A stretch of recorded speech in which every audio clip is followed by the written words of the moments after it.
Hey everyone, it's Tommy, back again with another What Am I Wearing video. Now, I haven't switched out a lot of gear in the last 4 months, but there have been some changes, and I actually forgot to mention some of the things on the equipment that I was wearing 4 months ago. So we'll go through each piece of gear again, with the exception of the clothing. You guys have already seen the clothing, so outside of that, we'll go through the gear, and we'll see what's new, and see what's updated, and if I've changed anything. First of all, I want to say thank you to everyone who has come up to me, whether it's before your practice or before your game, or sometimes it's apparent during your game, or those of you who came up to me during the Total Hockey Goalie Demo Day that was here in St. Louis and said, hey, I know you from YouTube, or I know you from the Goalie Crease Network. And they were all extremely nice kids and people, and it's been really cool to see how my videos have really helped other people. So that's the whole reason I do these videos, to try to give back a little bit to the community. I really didn't have a whole lot of people to be able to ask questions to, even through juniors in college. So it's pretty cool to be able to make these videos and give you guys some tips on, and let you guys see some new equipment that's coming out, and it's pretty cool. So anyway, thank you so much for coming up to me and saying thank you. That's pretty cool. So I appreciate it, and let's get to the gear. So let's start with the skates. These are the Bauer Reactor 6000 skates, and I know you remember seeing them last time, and I think I had only worn them like twice last time. Unfortunately, they were hurting my feet horribly, so bad that I had to take breaks in between plays and basically go down to my knees and hope that the play wasn't going to come back down because my feet hurt so bad. So what I did was I switched out the old super feet that were in here with some new ones from my old Reebok skates. So these have worked out really well, and I tend to have some foot issues. So the fact that I put in these yellow super feet and it's working out really well has been really fantastic. So I definitely recommend picking these up. Now, as far as the skates go, I absolutely love them, and I haven't even gone back to my old Reeboks even once. And the old Reeboks were fine. These have a little more advantages to them that I think have really helped my game. For example, the pitch that's more up.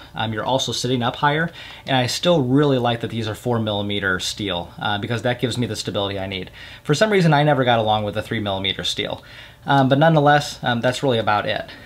One little note, I get a lot of questions on how I wear my skates and my gear, and so I just kind of want to go through each piece of my gear and tell you how I wear them at the same time. For my skates, I do not lace up this top hole, and I do the skates relatively tight, especially through the ankle, and then I leave that top eyelet undone, and that gives me a little more flexibility and doesn't cut into my ankle. So otherwise, definitely recommend these Bauer Reactor 6000 skates. It's more the traditional feel, but with the advantages of the 1/100 skate in the boot and the Bauer Pro boot, without that lace bite that a lot of people tend to get with the Bauer Pros. So definitely recommend them. Let's move on. Here's a piece of gear I actually forgot to tell you about last time, and this is my goalie jock. And so this is the Reebok ProJock. I picked this up probably 4 years ago now, something like that, and I'm still wearing it today. There's absolutely no wear to it at all, other than, these little pieces of Velcro, they come up and they bother me a little bit. What I'm thinking about doing in a future video, I've had some questions about how to use that super stitcher or the speedy stitcher, and I think I'm going to go ahead and stitch these in since I know where I like it, and that way it'll show you guys at the same time how to use the speedy stitcher. So we'll do that in a future video, but I did want to mention this is the jock I'm wearing. No modifications to it at all yet until I sew those in. So let's move on to the next piece of gear. Knee protection. This is extremely important, and I cannot believe that there are still people out there who are not using knee protection. I've gotten hit in the knees so many times as a youth and in juniors and in college. I cannot imagine ever not wearing knee protection again. And one of the really good parts about wearing knee protection at the same time, and a lot of people miss this, they don't want the bulkiness. You know what? Get used to it, because it will add another 1/4 to a 1/2 inch on your butterfly. And that's why I really like these knee guards over some of the other ones, because these have extra padding on the inside. Now, these are the Swiss Protect knee guards, and it is a graphite and a Kevlar shell that goes over the Reebok Pro base. And this is the Pro Reebok, the one that's not available in the stores. I absolutely love these, even despite, if you remember back, I had to glue these back in because they kind of fell out a little bit, and unfortunately I glued them in an area where it ended up ripping them practically in half, and so it's barely staying on this side. And it's staying pretty well over here, but nonetheless, when I go down to my butterfly, I can feel it a little bit, but it's not too bad. They're actually going to send me another piece of padding in there, and then I'll glue it back in, hopefully in a way that doesn't make it crack again. So I don't blame them for this, I blame me for that. And I absolutely love these knee guards. Now, like I said before, it's not just about knee protection anymore, and there's a reason that knee protection is becoming more and more of a protected asset in the NHL, and they're looking at them and trying to penalize goalies who are using oversized knee guards kind of like these. And one of the reasons for that is this extra padding on the inside. When I go down on my butterfly, you can see how much padding is actually underneath of my knee. I probably sit up, I would, venture a guess of probably another inch in my butterfly. And I'm 5'11" on a good day, so I can use as many inches as I can get when I'm down on my butterfly. So I definitely recommend using knee guards, even if you don't like the bulkiness. Honestly, get used to it. It's more protection and it raises you up in your butterfly. There's no hindrance to it at all. You'll figure out your strapping, just get used to it. So that's how I do it, at least. We'll move on to the shorts. These are the Reebok 20K pants. And we'll see here, I have taken off that knee protection that used to be here. If you remember back, I used to sew in some custom knee protection there. I don't do that anymore because now I'm wearing the Swiss Protex pretty much full time. So I haven't really made too many changes to these other than that little change that I explained last time, and that is that I actually take the belt out and I attach a little clip to it, and then I attach a clip to the back of my chest protector, and that way when both of them are clipped together, it keeps the back of my chest protector down and it makes me feel more secure in my, my equipment. So I also get a lot of questions on how I do that, and sometime I'll also do another video on how I actually do this. And really the basic procedure is that I make a small incision in the back here, and then when I take out this belt, what I'll do is I'll actually attach a safety, two safety pins that are attached by a fishing line. And as I feed that belt back through, the fishing line stays in. And that way when I take out the safety pins, I attach the belt, attach the clip, put the belt back through, I can actually just pull the fishing line, and that way it comes right back through. Otherwise, trying to feed that in manually is just a horrible process, and I've done that before and it takes you hours. So definitely don't recommend doing it that way. And I'll give you a video in the future that details how I do it. Outside of that, I don't really make any changes to these. I do tuck in my pants, and so I'm wearing suspenders now, which I absolutely love wearing suspenders. I did not wear suspenders in college or in juniors, and I absolutely love it now because not only does it keep my pants up and it keeps my chest protector in, but at the same time, because these are putting a little bit of outside force, it's actually putting my shoulder protection over a little bit, that shoulder floater, and it ends up, blocking another, probably half an inch or something like that of space. So, which I could use. And I haven't been hit on the inside or anything like that. So it's worked out really well. I keep my pants relatively loose when I'm playing, and that way you want them to kind of droop down a little bit into your 5-hole. Other than that, I don't make any changes to these at all. All right, the chest protector, and this is the same one that I was using last time. So we have the CCM Pro base, the chest portion, and I have taken off the heart guard. I can't stand that heart guard on there, and I know most people leave it on there. It's just a little too hard, and when the puck hits it, it seems to bounce right back off. So I take it off, and that way I can feel the puck a little more in my chest. So I understand why it's there, but at the same time, I play against a couple ex-pros and stuff like that, but I'm not playing against any current professionals, so it's not really that big of a concern to me. Now, at the same time, I put my P1 arms on this chest protector. The reason why, just the arms of the CCM weren't breaking in fast enough for me, so I wanted to put these back on. I'm really comfortable with these, and I really like the strapping of these more than the CCM arms.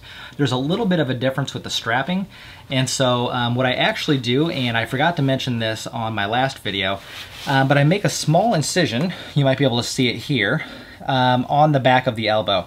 And that way I'm able to actually put this strap through the material here and make it a little bit tighter.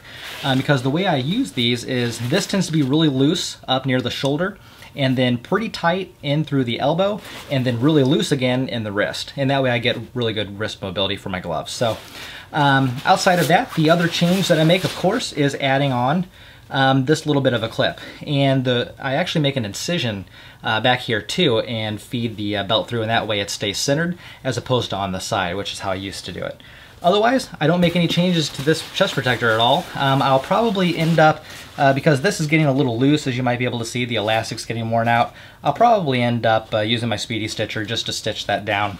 But otherwise, I really don't have any complaints about this chest protector. I absolutely love it. Moving on to the helmets. This is my first helmet, and unfortunately I'm going to have to retire this one. I'm going to put this close to the camera, see if you guys can see that. There's actually a hole right here that goes through to the Kevlar. I took a really good shot up there during one of those CCHL games.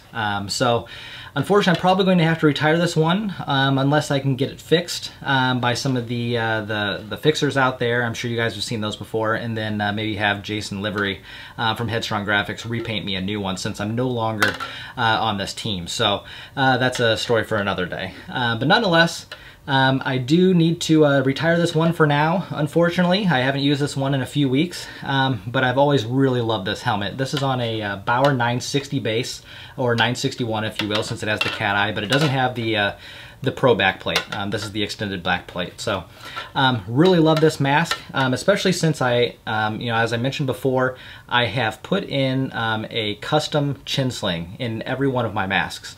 With the exception of the Pro mask, which is actually being loaned out to a friend right now who needed to use one. So you won't see that one today. But nonetheless, I have these custom made by Weaselhead, who is Doug Wager, these chin slings, and these are fantastic and so comfortable. Now, I'll show you really quick how I wear my helmets. First of all, I want to go on a little bit of a rant.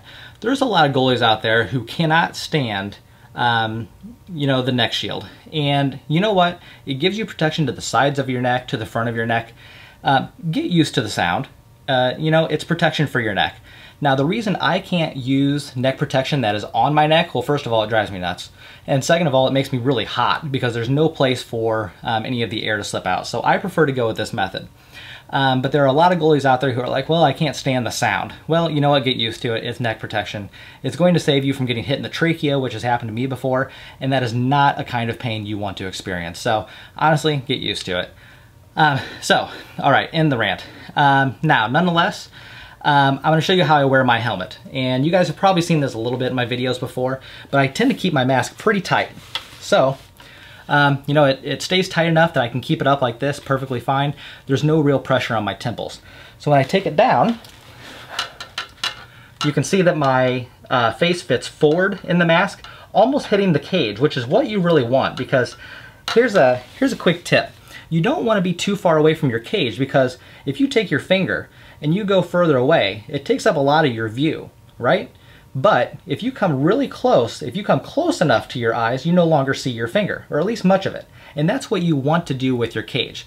Yes, it'll be close to your nose, and if somebody comes in and, really, hits you upside the face, well, regardless, you're probably going to get hit in the face. But if you put that cage close enough to your eyes, you no longer see the cage anymore. And that's one of the reasons, too, that I use a chrome cage. The chrome doesn't bother me. I've tried using black, and it's just like, something is right there in front of your face the entire time, and I can't stand it. I've also tried white, and that doesn't really help me too much at all either. So I tend to use the chrome. So nonetheless, my mask is relatively tight, and I'm pretty close to that bar. The pressure on here tends to be closer to where my jaw is, and a little bit on my cheeks. As you can see, my face is very forward. So that's how I wear that mask, and we'll move on to the next one. All right, and here is my other mask. And this one, again, is another Bauer 960 or 961 with the cat eye, and again with the extended back plate. So this is not the Pro back plate. But nonetheless, it's pretty much the exact same mask, with the exception of this one has a custom chin sling, but it's not the same kind of custom chin sling. Doug Wager had actually built me a couple different kinds. So this one has the other kind, which is also very comfortable, and it's also very affordable. So I definitely recommend looking into that. Another thing too is I actually haven't put in a sweatband in this one yet. I've played a couple games in it, and I actually like it without the sweatband. It doesn't get in my eyes. I'm not one of those goalies who's dripping with sweat every single game, so it's really not that bad. So this one was painted by MaxFlow, who is Mike Fisher out of Los Angeles, California. And this is a really nicely painted mask. I had to get used to a little bit because there were some things that I really wanted on the mask, like there are some horns up here. This is supposed to look like Sully from Monsters Incorporated, and it doesn't quite relate that because it doesn't have the horns up here. Another thing too is my pads obviously are navy. And so this is a black base and I really wanted it navy. But artistically maybe it looks a little bit better or different with the black. So I'm still getting a little bit used to this one, the design, since there were a couple things I really wanted to see. But nonetheless I think he did a really fantastic job. And the more I look at it, I mean the more and more I'm impressed by it, especially when you get further away. It's one of those masks where when you're looking at it really up close you're like, yeah, it's a pretty good mask. But when you look at it from far away, you're like, man, that really looks badass. So I really love this mask, and I'm getting used to, you know, not having it all incorporated the way that I wanted it, but nonetheless, I think it's pretty cool. Obviously, it's Rene inspired. It has a little bit of the Sully from Monsters Incorporated look, especially down here in the teeth and the jaw, a little bit up in the eyes. Of course, you can see that I've changed the color scheme from that the purple spots on the sort of a turquoise or a teal over to the blues to match my pads, but you know, it's pretty cool and I really love this mask too. So this one actually fits a little bit different despite it being the exact same mask, and obviously since I got it back from the painter and I had to put the straps back on and everything like that, it tends to fit a little bit differently. So when I put it on, I can already feel, you know, it sits the same way on my head when it's up like this, still putting a little bit of tension up above my temples but not on my temple. Now when I bring it down, I sit very, very close in this mask, which again, really good. That way I don't really see that bar very much. In fact, when I put my finger up here, I only see this side of my finger because I'm right eye dominant. I don't even see the left side of my finger at all. So I'm only seeing, you know, maybe a sliver of the finger and a sliver of the bar at the same time.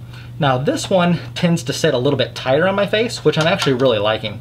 And that way I don't even have to use the sweatband because, you know, typically they get a little crusty and stuff like that, and then you have to wash them and then they never feel the same again. So so it's really nice to be able to have that really tight fit up here, and then it's a really tight fit on my cheeks as well. And that way when I move my head, my mask doesn't move at all. So I'm really, really enjoying this mask, and I'm probably going to end up sticking with this mask design too. So I really like this, and I'm glad I'm wearing this full time now. CCM Extreme Flex Pro glove. I have not made any changes to this at all. It's pretty stock. It is a game-ready glove. It's not the Pro one that has the extra padding on the inside. You know, I play against some pretty good players, but you know, I pretty much catch the puck pretty well every time, so it's not really that big of a concern to me. Obviously it's one piece, which I prefer. I think the two piece, occasionally I've gotten those little shocks that are between those little areas, and then, you know, somehow it hurts your wrist, so it's a little bit weird. So I prefer that one piece glove. But nonetheless, you know, no changes otherwise. The only thing I want to mention is that I keep my glove extremely tight. And through juniors and in college, I really didn't do that. I kept it really loose. But what I do now is put it pretty much as tight as I can get it here. And the way I do that, and I hate doing this because my glove is wet and my hand is dry and clean, but I'm going to sacrifice it for you guys. So my hand is in there, and what I'm going to do, and I'll kind of turn around here, I'm going to take this strap, put it down, and that way it's really tight. The way that I do this before my games is if you want to tighten your hand, don't tighten the hand when it's like this, because if you tighten it too much, now you won't be able to close it very well. So what I recommend doing is take all this apart, then you're going to grip, then go ahead and tighten it. And that way you know how far you can tighten it and get a full grip at the same time. Again, I love this glove, and I've been doing the fingers up position more and more, and I'm absolutely loving that. And my glove is easily, you know, twice as good as it was before, if not even more. So I really appreciate the fingers up position, and I absolutely love this glove. And of course, this is the CCM Extreme Flex Pro blocker, and I have not made a single change to this other than taking out this little string, and that way I get a little more mobility, especially since I have a little bit shorter arms. So with the added mobility of keeping that very loose and through my wrist, you know, my elbows tend to sort of mesh into this a little bit, and so I wanted to make sure that that stayed open as much as possible. So really, no other changes. It's extremely well balanced, and I will sacrifice my other hand. That's absolutely disgusting. It's still wet. But nonetheless, you can see extremely well balanced, and that's sort of the test that I do. You know, I kind of tip it a little bit, and I'm like, nope, it goes back to the normal. Tip a little bit, goes back to normal perfectly. Some gloves you'll actually find that they sort of balance a little bit to the side or a little bit forward, but these seem to balance really, really well. So I really love this blocker. And last but not least, we have the CCM Extreme Flex Pro pad.